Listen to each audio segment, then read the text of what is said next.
back. Derek Shoehorn here for Life Advice. Great to see you all again. I mean, I can't actually see you, but you know what I mean. It's probably great for you to see me. I'm going to answer a few of your questions today in the traditional format, Q&A. Like I said in the last video, I got a huge backlog of questions from the last 6 months, but also some fresh, up-to-the-minute questions, including one from today's news, in fact. So let's not waste any more time. Let's get right into those. And the first question here is from Owen, who says, I used to protect your anonymity, by the way. I've changed my policy on that now. I'm going to give first names at least, and sometimes if I feel like it, I might even just reveal your full name, and sometimes perhaps even further details about you. So be aware of that when you submit questions, because my anonymity policy is now ended.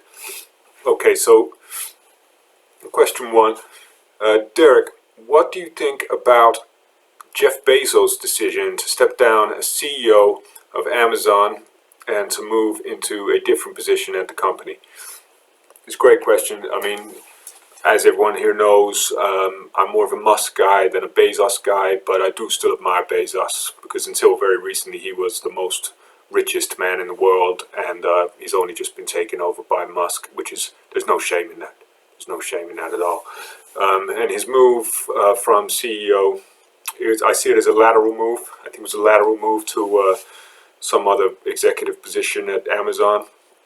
And what it brings me in mind of the most, I'd say, is the decision of Caroline Lucas of the UK Green Party to step down as leader of that organization in order to focus on her duties as a member of Parliament. And she handed over the leadership to someone whose name no one knows now, even though I believe that that person is still the leader. I think something similar might happen at Amazon, where the new CEO will remain anonymous to most people, despite, you know, being easily findable. You could search his name. You could search out CEO of Amazon and probably find the guy. I think it's a guy.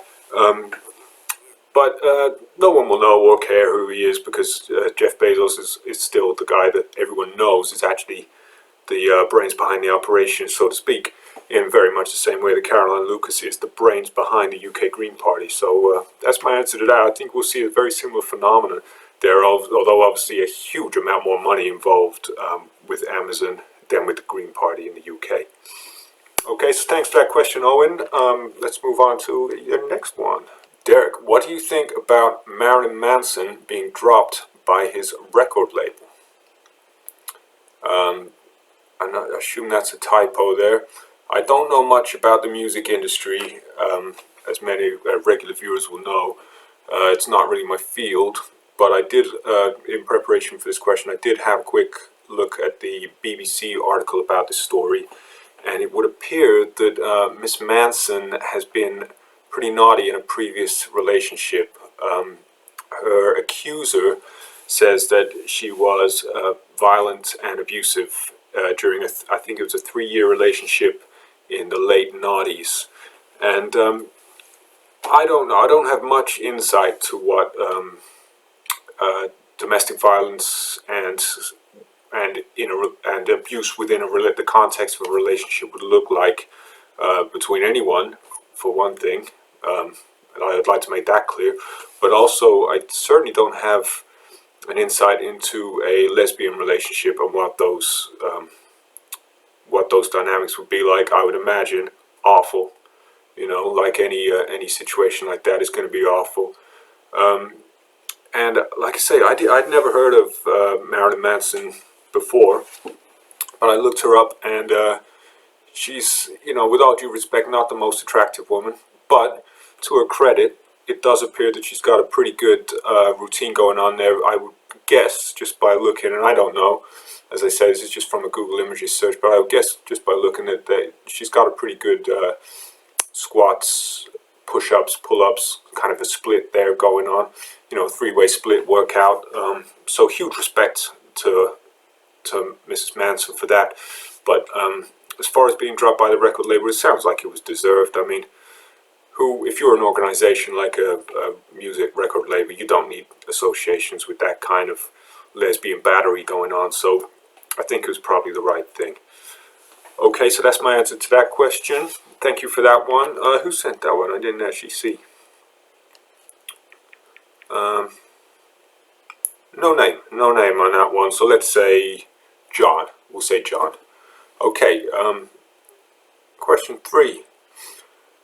Derek, I heard that spinach plants can now use email. Is this the techno-apocalypse that Elon Musk has been warning about? Well, yes it is. In short, yes it is. We knew this day would come. I've talked about it in previous videos. The animals and now the plants were going to learn to use this technology. It was just inevitable.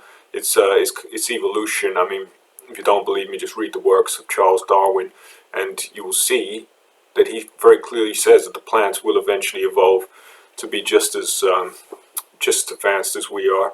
And I think it's particularly frightening that it's the spinach plants that have been the first of the plant world to learn how to use email, because as we all know from the Popeye cartoons, it's the strongest plant.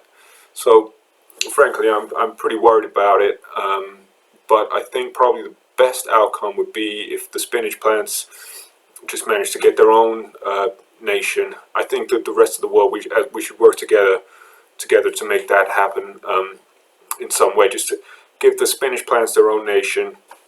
Maybe let them host the Olympics, something like that. I mean, that opening ceremony would be something to behold, I'm sure. I mean, we'll probably put the Beijing one in the shade in terms of projecting power, because spinach is a hell of a lot stronger than any Chinaman I've ever met.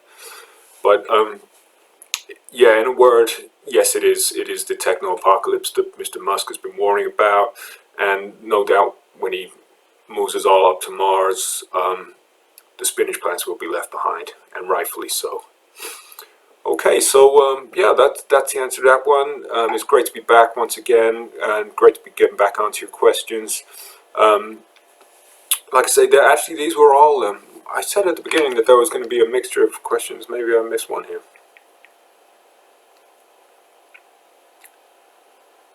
No, I guess I'll get back onto the questions from the last 6 months in the next video.